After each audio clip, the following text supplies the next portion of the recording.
Right. I want to respond to this question here, where someone has actually asked, they are on a post-study work visa and they want to know what are their options.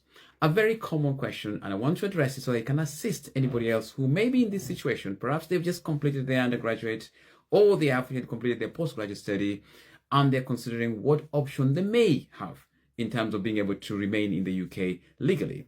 Now, the first option, which I think one can consider, and this is something which one can explore further, is to consider whether they want to do a further degree, perhaps to consider a degree in research or PhD.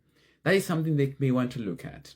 If that sounds like something you want to consider, then being a student may be another option as an extension to what you're already doing at present.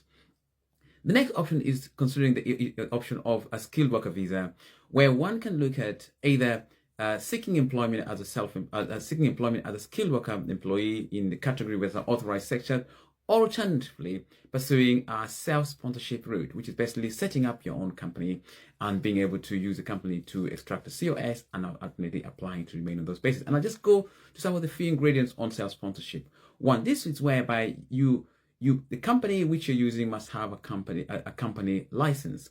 There's a process for applying for that, which again is quite detailed, and of course you can get guidance from a solicitor. The other option is that the company must have a UK resident director. This is a person who sits there and manages to facilitate the processes that are required so that the company can be legitimate and be able to employ a migrant.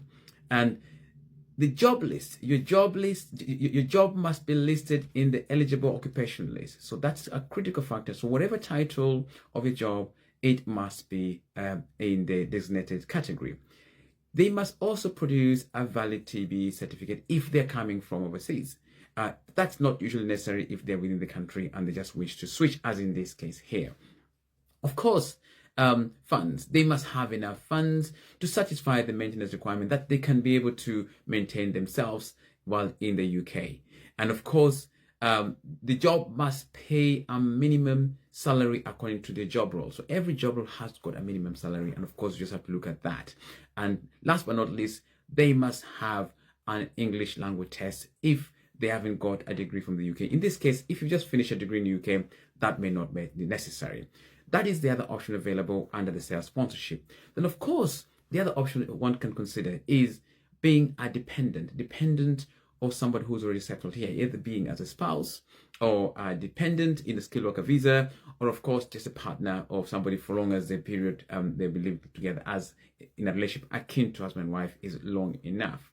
And last but not least, of course, if somebody has got a well-founded fear of persecution back from the country where they've come from, this could be based on the race, nationality, political affiliation, or sexual orientation. If any of those categories apply to them, then they could consider those options. I hope this is helpful. If you need any help, please, my contact is on the bio there. Do reach out and I'll be happy to guide you.